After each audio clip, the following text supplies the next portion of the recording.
تخيل معايا زوجين خرجوا في واحد الرحله عاديه في الليل بلا ما يكونوا عارفين انه غادي يعيشوا واحده من اخطر واغرب الاحداث اللي غادي تصدم العالم كامل. تخيل معايا جوج سوايع من حياتهم اختفت، ما بقاوش عاقلين عليها، ولكن ملي هضروا تحت التنويم المغناطيسي خرجت تفاصيل مرعبه خلت الحكومه الامريكيه تدخل على الخط، وبداو الملايين ديال الناس كيسولوا واش الفضائيين كاينين بصح. القصه اللي غادي تسمع اليوم هالقصه هي اللي بدلت نظره العالم كامل على الكائنات الفضائيه.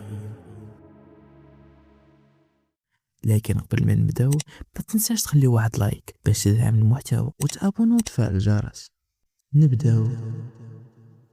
بيتي وبارني هيلز، واحد الازواج اللي كانوا مسافرين شادين طريق بالطوموبيله ديالهم في جبال الريف البيضاء اللي كاينه في كندا في سبتمبر سنه 1961، وهما كيسوقوا الطوموبيل ديالهم بزاف الكيلومترات. الطريق كانت خاويه، ومن بعد ما ضربوا طريق طويله وصلوا للدار مع الفجر. وملي وصلوا للدار كيقولوا هاد الازواج انهم ما كيحسوش براسهم مزيان لا جسديا ولا ذهنيا، يحسوا بشي حاجه ماشي هي هذه، زائد انه السوايع ديالهم ما كانوش خدامين، والصباط ديال الراجل اللي هو بارني كان مقطع وفيه بحال شي خبشات، ولا غوب ديال بيتي اللي كانت هي مراته حتى هي كانت مقطعه. والمشكل ماشي هنا، المشكل انه ما عقلوش على واحد جوج سوايع ديال الصويان، ما بقاوش عاقلين عليها كي دازت وفين مشات. اشنو وقع في هاد جوج سوايع هي تورا؟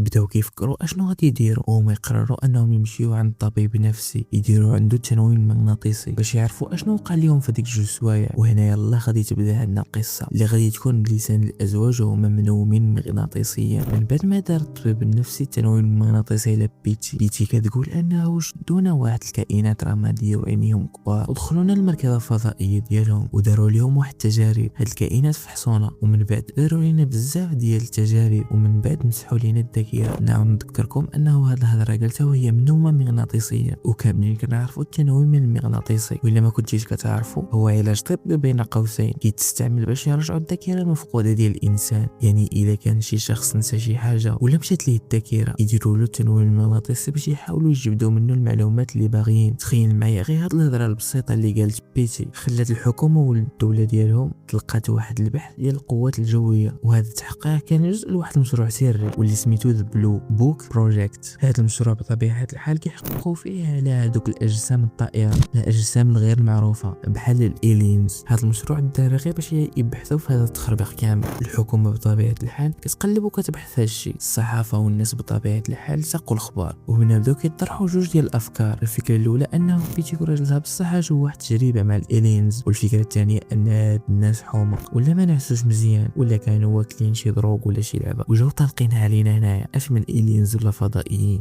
بطبيعه الحال هادشي كامل ملي الزوجين هيلينز قرروا انهم يديروا واحد الرحله عفويه يرتاحوا شويه من ضغط الخدمه. بارني كان كيخدم غير بالليل بواحد مكتب البريد، اما بيتي كانت خدامه في قضايا رعايه الاطفال. من بعد 16 عام ديال الزواج قرروا انهم يديروا واحد الرحله عبر شلالات النياجرا. سالوا الخدمه ذاك النهار ومشاو كيجريو باش يستغلوا الوقت في الطريق، لدرجه حتى لو وقت اللي يمشيو للبنكه باش يتيريو فلوس استغلوا في الرحله. كانوا في جيبهم فقط شي $70. ركبوا في الطوموبيل ديالهم وشدوا طريق. المده الرحله ديال داك الكوبل استغرقت شي 3 ايام. دوزو ديك 3 ايام واعره، ساراو وشافوا بها الطبيعه والشلالات. حتى النهار الثالث هما راجعين في حالتهم قالوا ما فيها باس نحبسوا نشربوا قهوه باش نقدروا نكملوا السوق في الليل، حيت كانت شي عاصفه خفيفه في الطريق والطريق كان طويله بزاف، والقهوه غادي تعطيهم شويه ديال الطاقه باش يوصلوا للدار على خير. شدوا قهوتهم وتمشاو شويه، من بعد رجعوا للطريق ديال الروتور مع 10 ديال الليل. بارني كان داير حساب انه غيوصلوا للدار مع 2 ولا 3 ديال الليل ماكسيموم. الطريق كانت خاويه، كاين غير الجبال والسكات، غير الصوت ديال الموتور والطريق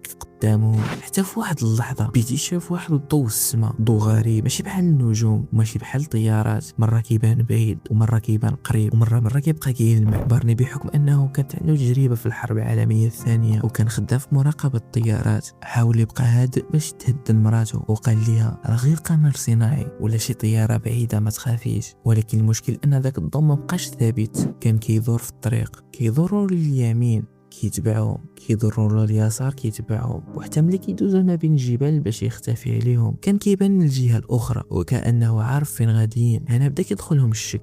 بارني حبس الطوموبيل، هبط وشد المنظار باش يشوف مزيان. بيتي حتى هي خدات المنظار وبقاو كيشوفوا، وفي ديك اللحظه قالت ليه بارني هادشي ماشي قمر صناعي. بارني كان حاسب بنفس الحاجه، حيت الحركه ديال داك الضو ماشي طبيعيه، ماشي حركه ديال شي طياره عاديه، وماشي من المنطقي شي هليكوبتر تبقى دايره فوق الجبال خاويه بهذيك الطريقه في الليل. من بعد شويه داك الجسم قرب بزاف ليهم، قال لك كانت المسافه تقريبا شي 30 متر ما بينهم وما بين الطوموبيل ديالهم. انا بارني حبس الطوموبيل وجبد البيستولي من تحت الكرسي وخلى بيتي في الطوموبيل. مشى كيجري شويه لقدام باش يشوف شنو داكشي اللي هبط، وفاش قرب وشاف مزيان تجمد في بلاصتو. قال لك داك الجسم كان مدور ومسطح بحال شي فطيره كبيره طايره في السماء وعندها السراج، ومنهم بانوا كائنات رماديه عينهم كبار وواقفين كيتفرجوا فيه. في اللحظه الاولى جا في بالو يجبد البيستولي ويتيري، ولكن قال لك بحال الجسم ديالو تشلل ما قدرش يتحرك. واحد الاحساس غريب شدو وكانه شي صوت داخل راسو كيقول له ما تحيدش عينك علينا. انا بارني طاح في الرعب الحقيقي، بدا كيغوت هربي بيتي هربي، وجرى للطوموبيل ركب ويعمر الكسيرات وعطاها. ولكن هذاك الجسم بقى تابعهم وكيقرب ليهم اكثر واكثر، حتى في واحد اللحظه الطوموبيل بدا كتخرج واحد الصوت غريب والموتور بدا كيتخبط وكيتقرقب،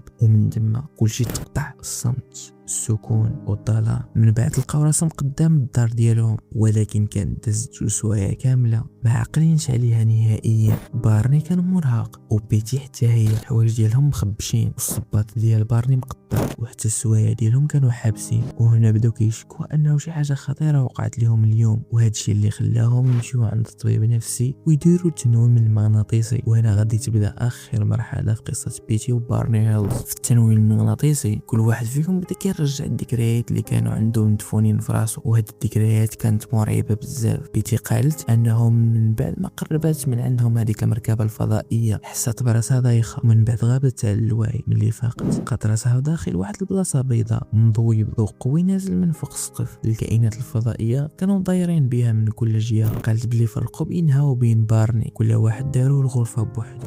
الكائنات بداو كيديروا عليهم الفحوصات، خداو ليهم عينات من الشعر والجلد ومن الظفار. بيتي قالت ان داروا لها واحد ليبره في السره وقالوا لها انه تجربه مرتبطه بالحمل. اما بارني كان مرعب اكثر، حيت قال انه كانوا كيقربوا ليه الاجهزه لوجهه وعينيه وكيدوروا حدا راسو بطريقه غريبه. الغريب في الامر انهم بجوجهم هما منومين مغناطيسيين، كانوا كيعطيو نفس التفاصيل تقريبا، نفس وصف الكائنات، نفس وصف المركبه، وحتى نفس الاصوات. بسبب الصحافه هاد القصه دارت ضجه كبيره، والناس قسموا لجوج اراء. الناس كيقولوا انه هاد الزوجين عاشوا فعلا اول عمليه اختطاف من طرف الالينز في التاريخ الحديث، والناس اخرين كيقولوا غا حماق ولا التاثير ديال الارهاق والتعب لعب عليهم. ولكن الحاجه اللي خلات القصه تزيد تشال هي انه بيتي رسمت واحد الخريطه، قالت باللي وراها ليها واحد من الكائنات الفضائيه. ومن بعد سنوات شي باحثين في علم الفلك قالوا انه هذاك الرسم كيشبه بزاف الخريطه ديال النجوم حقيقيه في الفضاء. من تما ولات القضيه علميه، البرامج، الجرائد، المحققين وحتى الحكومه الامريكيه دخلت على الخط، والناس بداو كيسولوا سؤال واحد: واش حنا بوحدنا في الكون ولا كاين شي حد اخر كيتفرج فينا من بعيد؟ غنكون متحمس باش نقرا الاراء ديالكم في الكومونتيرات. داكشي علاش ما كرهتش اي واحد منكم يهبط يكتب الراي ديالو في هذا الفيديو. وهابط ما تنساش تخلي لايك وتابونا وتفعل الجرس. وانتهى الفيديو، راه فكره زوينه و100% غادي تعجبك. في امان الله.